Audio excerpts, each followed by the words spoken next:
Hello, everybody, and welcome to A Call with Dr. Cook. My name is George Wright with Limbic Arc, and here, as usual, with Dr. Vaughn Cook. Welcome, Dr. Cook. Hey, thank you. Good to see you, and good to be with everyone. It's great to be here. I'm excited, particularly excited about today's topic, Dr. Cook. We have had, in fact, as I recall, it was last month. One of the questions was about 5 elements. And we've got some Infoboost in our library for 5 elements, and you talked about it just a little bit, but you only were able to scratch the surface. Well, and honestly, we're only going to scratch the surface today, but we'll scratch it a little bit deeper. 5 elements is as I believe it's based in traditional Chinese medicine. I mean, there are lots of concepts that come together with 5 elements, and I guess I'm going to let you go right ahead, Dr. Cook. You'll explain more about this than I will. I will just say that a Google search is very enlightening on 5 elements. There's a lot that's going on. Well, let me see if I can bring up my slides here. Okay. By the way, it's the end of August 2022, and so we're glad to have you all here with us today. There we go. I can see your slide came up, the 5-element theory and limbic. And we got the ubiquitous disclaimer. We're not a medical device, Limbic Arc. It doesn't diagnose, treat medical conditions, designed to improve the quality of life. And we go over that all the time, but it's very important that people understand this. It is. Yeah. Sometimes, well, we're going to talk about some things. We talk about anatomy and physiology, and so it's easy to think that, oh, this is some kind of a diagnostic, but it really isn't. So, but let's get right into 5 elements. 5-element, as you mentioned, George, is a principle that comes out of TCM, or traditional Chinese medicine. And these are the 5 elements: fire, earth, metal, water, and wood. And the concept is fairly complex. One of the principles of Chinese medicine is you diagnose everything as a syndrome, essentially. Okay. In other words, it's not just a this for that. It's the flow of energy. It's a circuitous pathway. It's the interplay between different elements and things. And 5-element theory is kind of the embodiment of that. You can see that the fire element generates earth, which generates metal, and fire controls or destroys metal. And so you've got a generator and you've got a controller, and it's kind of this concept. You see that symbol in the middle, the yin-yang symbol. Right. Yin and yang balance each other out, and they balance each other out because they're opposing one another. So the concept of generation and control or destruction is key to this 5-element concept. Let's look at the anatomy and the physiology of the 5 elements. Okay. The fire element on top actually has 2 aspects, and you'll see this in a minute in a little more detail. Heart and small intestine is on one side, and on the other side you have triple warmer and circulation or sex. So we'll see the 5-element, the fire element show up twice here in a minute. Okay. Earth, that is stomach and spleen, and pancreas also fits in that group. Based on European information. Metal is lung and large intestine, water is kidney and urinary bladder, wood is liver and gallbladder. And those are the primary organs associated with those elements, but more than that, they are the energy pathways associated with the element. So when we say earth, as an example, and we say stomach, well, we're talking about the stomach organ, yes, but we're talking about the stomach meridian. And I'll show you a slide in a minute that shows that meridian, and you'll see that there's more to this than just the stomach. So this is deeply based in Chinese medicine then. So this might be, if this is new, traditional Chinese medicine is new, these are probably new concepts. Yeah. Yep. Now let's see. Let's go to emotions. Oh, here we go. There they are. There they are. The emotions associated with each of the elements, you can see there. So joy goes with fire. With earth is pensiveness or sadness. Grief with metal. Fear with water. Anger and frustration with wood. Let me give you an example of this. I'll tell you a quick story, and I hope we have enough time.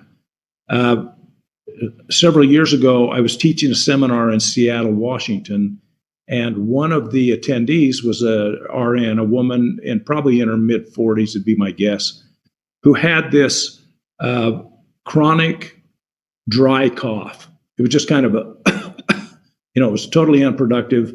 And so during the course of this 3-day seminar, she was coughing, and we got into this stuff and we started talking about this. And anyway, during the course of conversations back and forth, we learned that this woman a year ago had lost her mother. Her mother had died.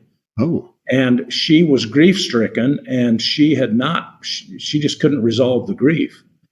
Well, grief is the element that goes with metal, and lung and large intestine are the organs. And so what we did is essentially assert Infoboost. It was a different technology, a little bit different technique, but essentially assert. And the limbic arc CERT program, right? Yes, the limbic arc CERT program. Mm-hmm. And she talked about her mother and the grief, and we put her through this process and resolved that grief, and her cough immediately went away. And that was about halfway through the seminar. She didn't cough for a day and a half. So it was not just a temporary thing. It was a permanent fix. The cough was caused by the grief. It was a direct relationship between the emotions. So emotions are important in this 5-element stuff. And let's go to the next slide. This is a horary clock, and I'm showing this because it's also helpful as a diagnostic. If we look at the chart, let me explain it a little bit more detail, but you have energy in every meridian all the time.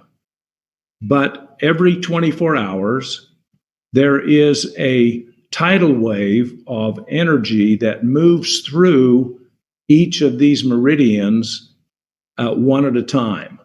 And so at 3 a.m., you have this tidal wave of energy that starts in the lung meridian. Now, the first point in that meridian is lung 1. Okay. The meridian actually starts internally, but lung 1. And it moves through that meridian for a 2-hour period. And then it transitions into the large intestine meridian, which is a paired one. So there's your metal element. And so from lung 7, it moves to large intestine 1. And then it moves through the large intestine meridian for 2 hours. And then after 2 hours, it's up at large intestine 20, and it transitions to the stomach meridian at stomach 1. And it just continues on around through these meridians. If you have a problem, for example, let's say that you wake up every morning at 3 o'clock and you have a hard time breathing. And actually, if you look statistically, there are more asthma attacks that occur between 3 and 5 in the morning than any other 2-hour period in the day. Interesting. And that is an indication. So if you have a problem that persists in that time frame, it's an indication that you have some challenge with probably the lung, because for some reason you're not accommodating this tidal wave of energy that's moving through the meridian. Or if you look opposite on this chart, so look down at 3 p.m., that's urinary bladder. Now, when this tidal wave is strongest in the lung meridian, it's going to be weakest in the urinary bladder meridian. So it could be that you have something going on in the urinary bladder area that is causing you to, when the energy gets weakest there, you start to have a problem, and the problem shows up in your lung. So, again, you watch both sides of the coin here. Now, this next slide. Let me get there. And in the center of that, Dr. Cook, it's all about balancing, isn't it? Trying to balance. Oh, yeah, absolutely. This is a complete picture of the stomach meridian, and I just wanted to show this because it's about more than just the stomach. So when this tidal wave moves through the stomach meridian, it starts at stomach 1, and you can see it right below her eye. In fact, you can find this point on yourself if you put your finger on your cheek right below the center of your eye, so the pupil of your eye. And you push around, you're gonna feel a little divot in the bone, a little hole. It's called a fossa, and that's the point.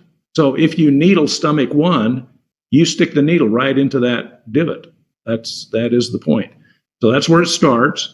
But you can see that it moves across the side of her head. So if she had a problem with TMJ, it could be a stomach meridian problem because the stomach meridian moves across that part of her anatomy. And it moves down the neck, across the breast. So if somebody has a problem with the breast, it can be, again, a stomach meridian issue. And it moves down her abdomen and ends up on her toe there. There's 45 points in this meridian. So when we say these elements and we talk about lung and large intestine, remember, it's more than just the organ. It's that whole energy pathway. Now, let's play diagnosing here for a minute. Okay, you're a doctor. You can do that. Yeah. Well, let me say that another way. If we look and say, okay, we've got a problem. Can we figure out where it's coming from? So let's say that you have chronic, or maybe not chronic, but intermittent annoying constipation. That is a metal element problem because large intestine is a metal element organ and a meridian. And again, these are the things that we know about it. It's metal. It's active from 3 to 7. If you look at the 5 element, what creates metal? It's earth. Okay, so let's look at earth next. And if you look at earth, okay, that's stomach, spleen, pancreas. And if you look at the diagram here with our model, you can see that we've got those organs plotted, and it also includes the lymphatic system. That's part of the spleen. So it may be that you have an issue with stomach or with pancreas. Maybe you're not getting enough digestive enzymes. That's a pancreas thing. Maybe it's a lymphatic problem. But let's look again and say, okay, that's what generates metal, but what controls it? It's fire. So let's look at fire. And on the fire side, as soon as I hit that button right, there we go. Here is fire, and the emotion is joy. And remember, there were 2 aspects to it. So there was heart, small intestine, circulation, triple warmer. And depending on the time of day, it might determine what's going on there. And if you look at the model, you can see that we put some of the organs, some of the endocrine organs on there, and small intestine and heart. So it could be that fire is the issue, and there's some deficiency or abnormality going on in a fire organ or element that is spilling over into the large intestine and causing it to not function as it should. Thus, you're getting the constipation. And let's look downstream now. If you have a water element problem, because metal generates water, if there's a problem with the water element, it may be that the energy flow or this generating process is impinged. And so it backs up essentially into large intestine, and you've got a problem. So again, we're looking at everything not as the the cool thing about TCM, in my opinion, is you look at a situation, you look at the body holistically. And I can tell you that on more than one occasion, I've had patients come into the clinic who have spent a ton of money trying to figure out a problem. They are frustrated. Nobody's been able to help them. And you sit down and you go through a health history and a physical exam, an energetic exam, and in 15 minutes, you got the problem figured out, not because you're smarter, but because you're looking at the situation from a more holistic point of view. That is the power of 5 elements.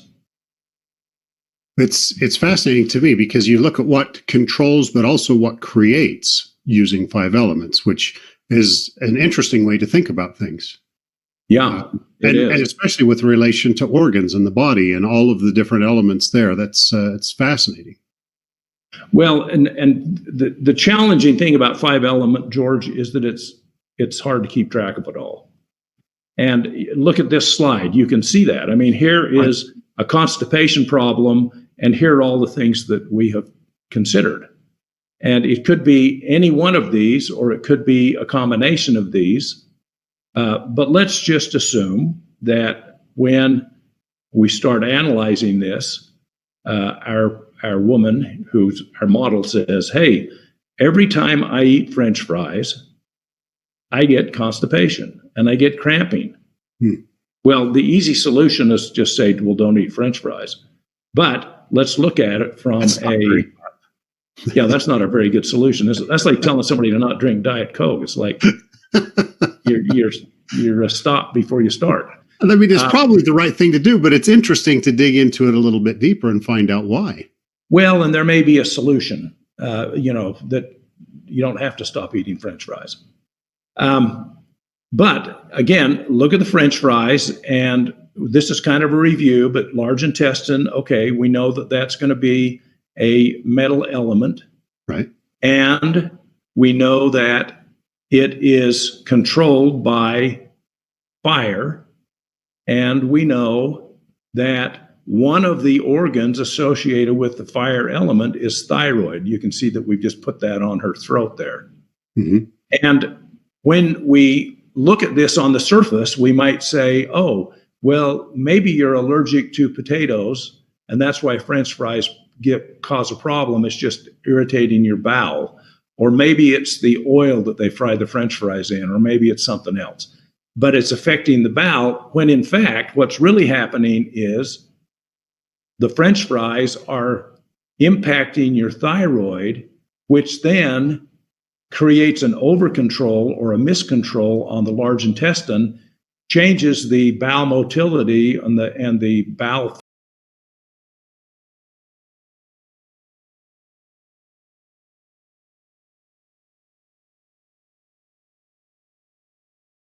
function, and now you're getting these cramps because you're getting spasms in the large intestine, and it may be pulling too much moisture out of feces, and so you've got this constipation problem going on. So it may be a thyroid problem. Interesting, but you would never, unless you looked at it through some of these concepts, you would never draw that conclusion. You would think, oh, it's just a bowel issue. Right, because that is the obvious answer, and you might spend a lot of time trying to treat the bowel when in fact you should be focused on the thyroid. Yeah. So the question then is, okay, how do we break this relationship? And lo and behold, one solution is we could use the 5-element Infoboost. Ta-da! Of course. Now,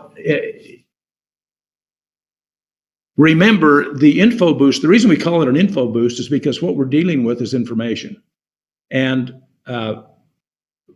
information is what is conveyed by an arrangement of things. The 5-element Infoboosts have in them library items or virtual items or boost ingredients. And when you select those, you put that information into your field in a way that can have a positive effect on the quality of your life. We're not looking to cure your bowel issue. but sometimes the right information makes all the difference. Right. So I turn on my limbic arc, and this cloud represents the library of Boost ingredients. And I have an account in Limbic Arc, which gives me access to that library. And I go in there and select the appropriate Infoboost. So for this woman, it would be the 5-element female. Email.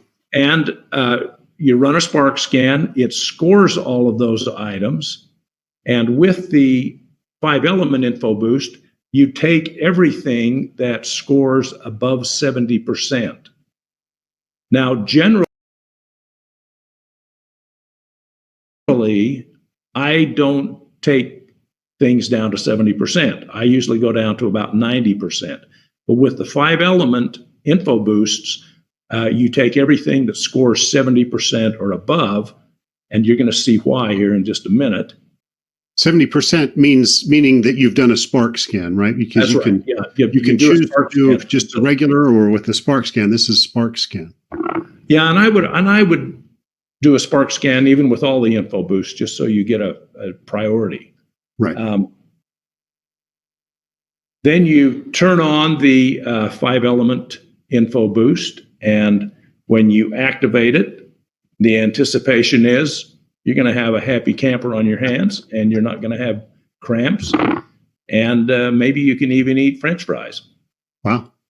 Well, the complexity is built into the Infoboost. All of these concepts of 5. So the thing that I like about this, I don't feel like I have to be an expert at 5 elements to incorporate and to use that technology. All I need to do is go to my 5-element Infoboost and do a spark scan. I mean, you've made it so easy for us to incorporate this knowledge.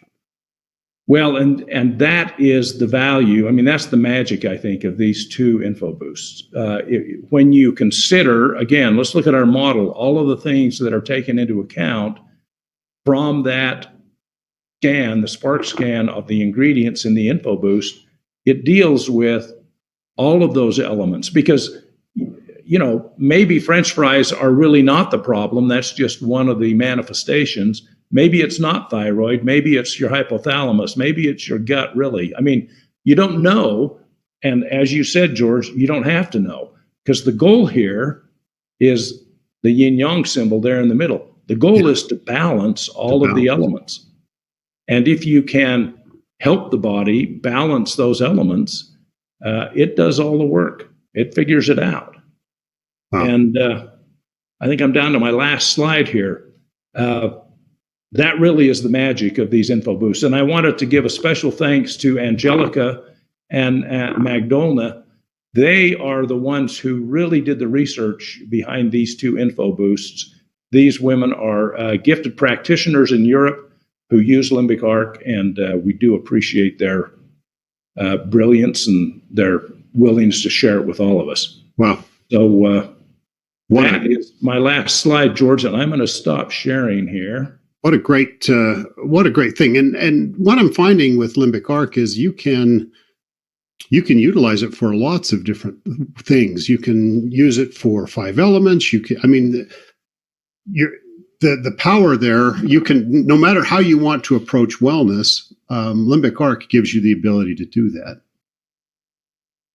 Well, and again, we're interested in quality of life. So, if you have chronic constipation, that can be a problem. And if you get any kind of relief, it's going to improve the quality of your life. So, yeah, for sure. Well, I know that we're moving right along, Dr. Cook. We've got a few questions, and I'm going to go through those real quick and see if you've got just a minute. First question. When setting up my account, I selected other as the gender option. This is when you're setting it up for the first time. On the gender-specific Infoboost, like the his, hers, or the 5 elements, quite frankly, which one would you choose? I would choose whichever most closely relates to how I identify. Okay. And bear in mind, in these Infoboosts, the ingredients that show up, you can always go in and select or deselect individual ingredients. So if you see something that you don't think applies to you, you certainly can deselect it or, select it. Right. Okay. Great. Yeah, those are important issues, and sometimes some people may not understand those, others do. It's important to know that that's just the way that you identify for sure is where you want to go. And I would also say, once you get in the library, if there are things that you feel specific about, you can turn those on or off. If there are certain ingredients or certain things that you feel strongly about, take time to look through your Infoboost and to look at the Infoboost ingredients and make sure that you're getting what you want. Okay, the next question. When selecting the boost ingredients to activate Assert Infoboost, why wouldn't I just use all instead of selecting just the top Infoboost ingredients to fill the bar? You can see on the slide here, you can see the all button there, and right, you can see the different zones on the Assert Infoboost.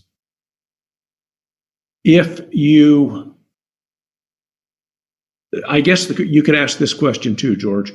Why don't you just turn on the entire library and not bother with a Spark scan at all? And I think that the reason is you have there is a possibility that you will overwhelm the body with that much information. I think that same thing applies to CERT, where you're better off to use fewer items, use enough to get the job done, but you don't have to overkill. And if a little is good, a lot isn't necessarily better. So that's why I wouldn't use that all. Well, the whole purpose of a Spark scan is to basically identify what your body responds most positively to. I mean, that's the whole purpose of a Spark scan. So I agree, and I have found that by limiting it to the top items, and I'll scroll through and I'll look, and if there's some that I feel are important, then I'll take a look at that as well. But I get overwhelmed, and so that's good. Well, George, let me just mention really quick on the CERT Infoboost, it's not necessary to select enough items to get the bar all the way to the right. Okay. Sometimes I'll go in and select maybe 3 or 4 items on each of the 3 zones. Mm-hmm. And it may move the bar halfway across, and I go, you know what, I'm happy with that. I'm going to stop there. So it's not always, I think the point is, you can go with what you feel. There's not a one way to do it right. You can experiment and try different things, and I do that all the time. Well, and there's no harm in starting very specific and broadening as you go down the road. For your next one. I'm a big fan of going specific. I do feel overwhelmed when there's too much there, and those green bars, even though it seems almost like a game sometimes, and you want to get that as far as you can, pay attention, think about it, and focus in on the one that's important for you. There are a lot of people. I love the CERT Infoboost. They are incredibly powerful tools, and I hope that people use those and get comfortable with how they work. All right, let's. We'll grab another question or two here. We've got just a minute. When doing a Spark scan on my phone, does it matter if I use my thumb or my finger when you click on the flower for the kinetic response screen? No, it doesn't matter. Yeah. What we're measuring is the time between when it appears and when you click on it. That's called an evoked potential. And it doesn't matter what finger you use, what thumb, just whatever's convenient to you. Oh, whatever, but just make sure that it's okay. It doesn't matter. There's nothing there. Okay, that's fine. These are important questions. Then our final question, Dr. Cook, when setting up an Infoboost, should I leave the duration to the default 14 days? That's where it's defaulted to. When you set up an Infoboost, 14 days is the max amount, and that's what it defaults to. why do you have the ability to change it, and when should you change it? Let me give you a little longer answer. Okay. It depends on what you're using. And again, a lot of times I just go by feel. Do I want this turned on for 3 days or 8 days or 10 days or 14? If I'm doing kind of a constitutional, I will leave that on for 14 days. If I'm doing something more specific, I'll leave that on for whatever period of time I feel is appropriate. The other time that I limit the duration is if in the top ingredients, there is a single homeopathic potency that shows up. So let's say that I get 30X that shows up as a single potency. Okay. I tend to limit single potency output to probably less than 6 days, usually 3 or 4 days. If it's a homochord, which means if it's a boost ingredient that contains multiple potencies, then I'll leave that running longer, and I would leave it sometimes up to 14 days. But that's another rule that I use. So, okay. Okay, that's another question side related to that, Dr. Cook, is, you've got the scheduling tool, because some of these you can turn on and off. You can have it for 14 days, but you can only run it during the nighttime per se, right, or during the daytime. Yeah, you've got a lot of flexibility on what you're doing. Yeah. Well, thank you, Dr. Cook. I appreciate that. It's we'll just wrap things up and let everybody kind of know what's going on. Next call is going to be Wednesday, September 28th. That's at 10 o'clock Mountain Time. And of course, we'll have that. You can go back into our library and you can look at our past calls with Dr. Cook, go to our YouTube channel or onto any web page on the Limbic Arc website. And right at the top there, you'll see a link for a call with Dr. Cook. Also, if you're needing any help or have questions, additional questions, reach out to our customer success group. They're just fantastic and it's so helpful. Reach out to them and they should be able to help you with the questions that you have. We will be sending out an email announcement, and it will have a replay link so that you can take a look at that and you can share that with other people. So, and while you're at it, take time to sign up for next month's call. If you go ahead, you'll just sign up for next month's call, and then you'll be right on target, and it'll put it on your calendar. So anyway, we appreciate you, Dr. Cook. Thank you for explaining. I can see why you explained how we're just scratching the surface. There's so much information in 5 elements. What an enlightening conversation. I'm sure we'll learn more as we go on. But to everybody else out there, Limbic Arc Land, be well. Have a fantastic month, Dr. Cook. Thank you once again. Thanks, everyone.